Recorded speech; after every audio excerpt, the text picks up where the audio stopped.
Gimana kita ngelawan perasaan kita kalau lagi diuji? Gimana cara kita bersabar? Karena iman dan sabar itu bisa dibilang satu paket. Nggak disebut orang beriman kalau nggak sabar.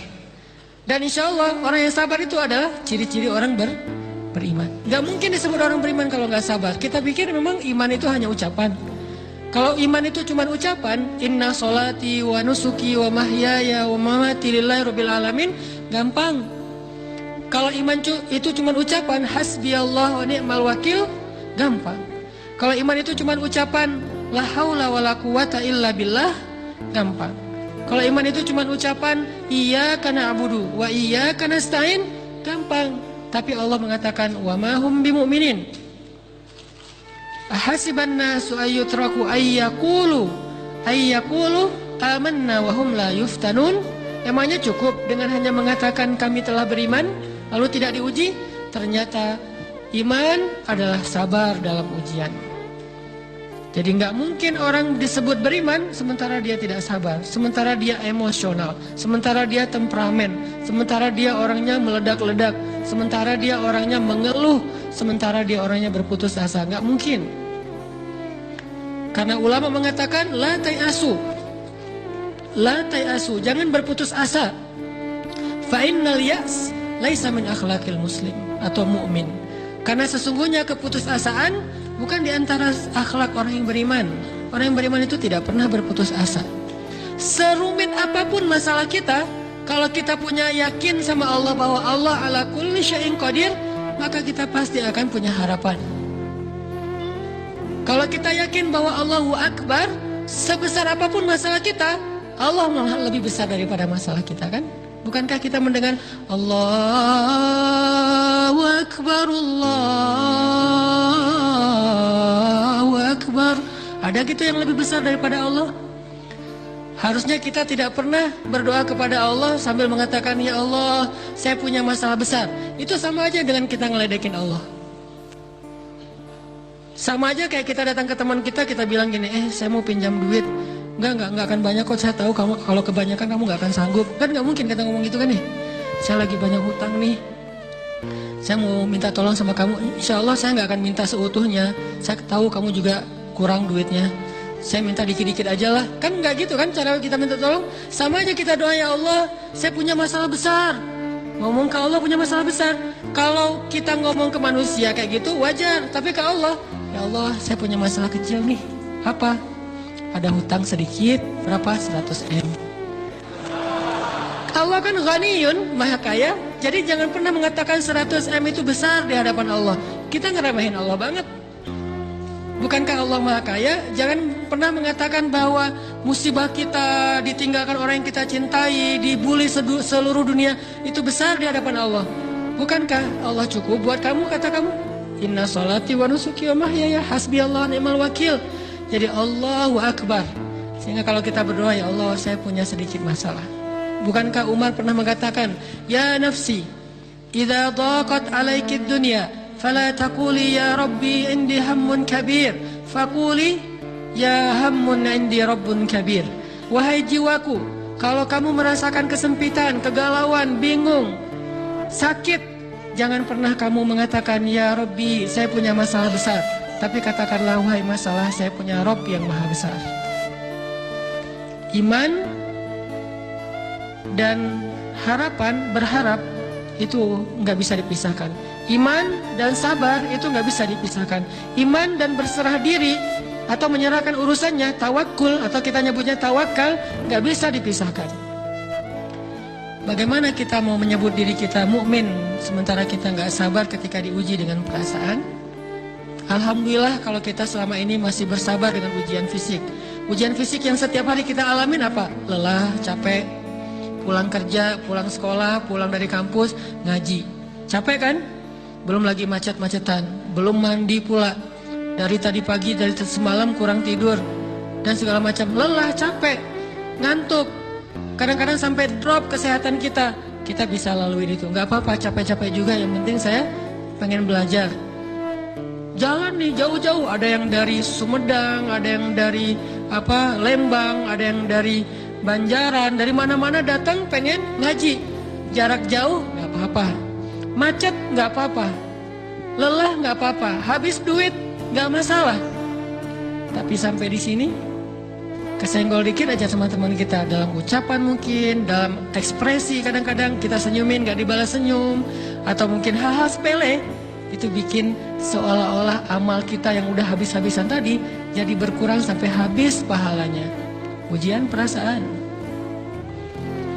Kadang-kadang datang ke sini nggak ada rasa tidak nyaman sedikit mungkin dengan teman kita atau dengan orang yang di sebelah kita, akhirnya kita merasa tersinggung, akhirnya kayak jadi berlebih-lebihan di tangga, di pintu, pas keluar, di tempat wudhu, di mana, hal sepele sebetulnya, tapi mengganggunya bukan fisik kita, yang terganggu bukan harta kita, tapi yang terganggu perasaan kita nih, rasa nyaman kita yang terganggu, seolah-olah hilang semuanya. Jadi nggak berarti. Ini namanya ujian, teman-teman. Mudah-mudahan kita bisa istiqomah dalam masalah perasaan ini. Pertanyaan sederhananya adalah gimana sih cara kita menghadapi itu? Saya juga lagi belajar, ini bukan kata saya ya, tapi saya coba merangkum dari beberapa hadis, dari beberapa ayat. Mudah-mudahan ini jadi semacam tips dari Allah, dari Rasul, cara kita supaya lebih sabar dalam menghadapi ujian, khususnya ujian perasaan. Pertama, saya mengambil dari hadis riwayat yang diriwayatkan dari Abu Hurairah, hadis Hasan. Nabi SAW mengatakan, "Ma yazalul bala'u bil mu'mini wal mu'minati fi nafsihi wa waladihi wa malihi hatta yalqallaha ta'ala wa ma alaihi khati'ah." Tidaklah seseorang selesai diuji, baik dia laki-laki, orang yang beriman, atau perempuan yang beriman, baik itu ujiannya terjadi pada dirinya, atau melalui anaknya, atau melalui hartanya, artinya ujian harta, ujian fisik, ujian perasaan, sampai dia bertemu dengan Allah, dan dia tidak punya dosa. Apa maksud dari hadis ini? Ujian itu tidak akan berakhir, kecuali kalau dosa kita sudah habis. Allah akan menguji kita terus untuk membersihkan diri kita dari dosa. Sehingga yang harus kita coba bangun awareness dalam diri kita kalau lagi diuji, Allah pengen membersihkan dosa saya nih. Sehingga kita ridho dengan ujian, bukan ikhlas ya. Kalau ikhlas ibadah, kalau ujian ridho, rela. Saya ridho ya Allah, walaupun ini berat. Saya ridho ya Allah, walaupun saya berharap Engkau beri jalan keluar. Saya ridho ya Allah, walaupun saya berharap ditolong oleh Allah. Tapi tetap ridho diberikan ujian itu, sambil berdoa diberikan jalan keluar, ditolong, diberikan keajaiban. Cuman gak mau mengeluh. Dan berdoa meminta jalan keluar bukan mengeluh, itu ibadah. Berdoa itu ibadah dalam Islam. Sehingga Allah suka banget sama hamba yang berdoa. Allah suka dengan hamba yang curhat. Nabi itu kalau lagi curhat, doanya aja bisa berjam-jam cuma doa doang tuh. Kayak hadis Aisyah pas lagi cemburu malam-malam kan, Aisyah lagi tidur, ini jatah malamnya Aisyah. Tiba-tiba dia nyari-nyari raba-raba, Nabi nggak ada, dicari di kamar mandi nggak ada. Biasanya Nabi sholat di sebelah Aisyah. Wah, curiga nih, jangan-jangan ke rumah si Fulan. Dicari ke rumahnya, ditelepon nggak aktif, mungkin lagi dicas, datang ke rumahnya. Ketuk pintu. Hafsah, Nabi di rumah kamu nggak? Enggak Aisyah, beneran. Cari ke rumah Sofia. Sofia, Nabi di sini enggak? Enggak, beneran. Cari ke rumah Maria. Maria di sini enggak Nabi? Enggak. Kemana ya Nabi? Rumah istri-istri yang lain enggak ada. Pas balik ke rumahnya, ngelewat masjid, ngelihat Nabi lagi sujud di Masjid Nabawi, di mihrab. Dan Aisyah mendengar Nabi menangis sambil berdoa. Dan sujudnya itu seperti membaca 1 juz Al-Quran. Dan itu isinya doa nangis. Robbi. Jadi kalau kita katakan nggak usah banyak berdoa sama Allah, malu. Justru Allah suka kepada hamba yang berdoa. Justru sebaliknya, kalau kita jarang berdoa atau enggan berdoa, buat Allah itu orang sombong. Allah nggak suka hamba kayak gitu. Kamu nggak butuh saya, sama kayak kita lagi ada masalah, punya teman yang punya kelebihan harta, terus kita kayak bingung gitu nyari kesana kemari pinjaman, dia nggak dikasih tahu. Pas dia tahu dari orang lain, dia ngomong apa? Kamu nggak nganggap saya ya? Emangnya saya bukan teman kamu? Kok kamu punya masalah keuangan tapi saya nggak dikasih tahu, malah saya tahunya dari orang lain? Tersinggung kan? Kalau teman kita aja tersinggung, apalagi Allah. Kamu punya masalah kok nggak ngomong ke saya, wahai hambaku? Bukan berarti Allah nggak tahu. Allah tahu, cuman Allah berhak, bukan ingin ya, berhak untuk dilibatkan. Allah berhak untuk dicurhatin. Allah berhak untuk dijadikan tempat kita untuk habis-habisan menangis dan melampiaskan masalah kita kepada Allah dalam bentuk curhat-curhat dan doa. Sehingga kalau kita berdoa, ya Rabbi, Allah langsung inni qarib, mendekat Allah kepada kita. Jadi teman-teman yang dirahmati Allah, kalau kita punya masalah, kita coba bangun awareness, oh Allah pengen membersihkan dosa-dosa saya nih. Terus kita berdoa, ya Allah bantu saya, ya Allah tolonglah saya, istighfar. Saya kadang-kadang ngerasa nih, kalau ada dosa, ada kesalahan, ada kekeliruan yang saya lakukan, misalnya gitu, kalau saya nggak kuat istighfarnya, bentar lagi akan diuji sama Allah. Ujinya macam-macam, alhamdulillahnya ujiannya masih ketahan.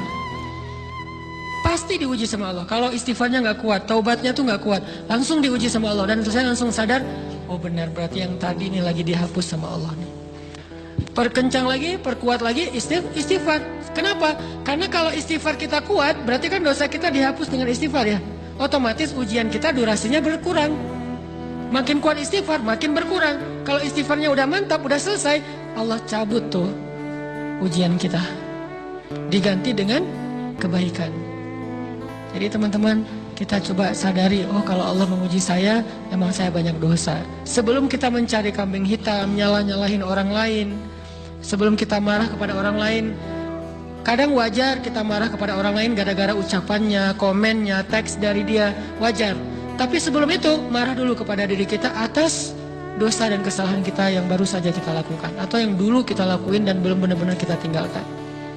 Kalau kita ngerasa banyak dosa di masa lalu sebelum kita taubat, hijrah, berarti mungkin itulah alasan kenapa sekarang kita diuji setelah hijrah. Kenapa agak-agak harus jungkir balik setelah kita hijrah? Kenapa harus sedikit berdarah-darah setelah kita hijrah? Anggap aja itu untuk mengkifarat, membersihkan dosa-dosa kita yang telah lalu. Supaya apa? Supaya kalau kita pulang kepada Allah, kita pulang dalam keadaan bersih. Dan itu pasti akan menjadi orang yang paling beruntung. Daripada nanti diberesin di akhirat, mending diberesin di dunia kan? Soalnya kalau diberesin di akhirat, itu lebih berat. Akhirat itu perlakuannya beda dengan di dunia. Di dunia kalau kita salah, akan dibalas oleh Allah. Kalau kita belum taubat, dibalas oleh Allah sama. Tapi di akhirat, ukurannya beda. Sehingga heran ya, kalau ada orang yang merasa beruntung lolos dari hukuman dunia, dia pikir dia udah lolos dari hukuman Allah, mending dia beresin deh di dunia daripada nanti di akhir berlarut-larut. Itu bahaya banget. Kalau buat saya pribadi, dan saya yakin teman-teman juga kayak gitu, gak mau ada masalah di akhirat, mending masalah di dunia aja. Tapi masalah di dunia juga kita gak mau berlarut-larut, pengen cepat dimudahin sama Allah. Caranya istighfar. Tidaklah Allah memberikan kepada kita ujian kecuali salah satu alasannya pengen menghapuskan dosa. Idza kathurat dzunubul 'abdi walam yakun lahu min amalin liyukaffiraha fabtalahu Allahu bil hazan liyukaffiraha.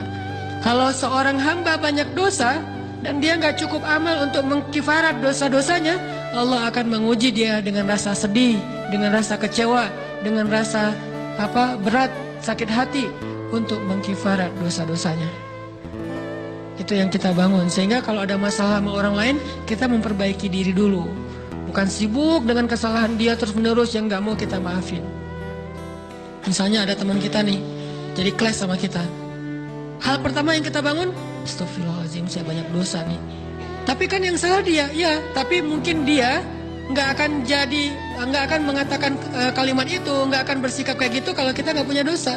Allah sengaja mengutus dia untuk menguji kita lewat kata-katanya, lewat perilakunya, karena kita punya dosa. Jadi penyebab pertama diuji itu bukan teman kita yang salah, itu penyebab kedua. Memang dia salah, dan itu harus kita akui, realistis lah. Dia salah, dia nggak pas, dia nggak bijak, dia apa. Oke, tapi yang mentakdirkan dia salah kepada kita, Allah Subhanahu Wa Taala. Kenapa Allah takdirkan gitu? Karena kita masih punya banyak dosa. Allah kirim kita ujian, bisa manusia, bisa alam, bisa dalam diri kita sendiri. Itu semuanya adalah cara Allah untuk menguji kita dan membersihkan dosa-dosa kita.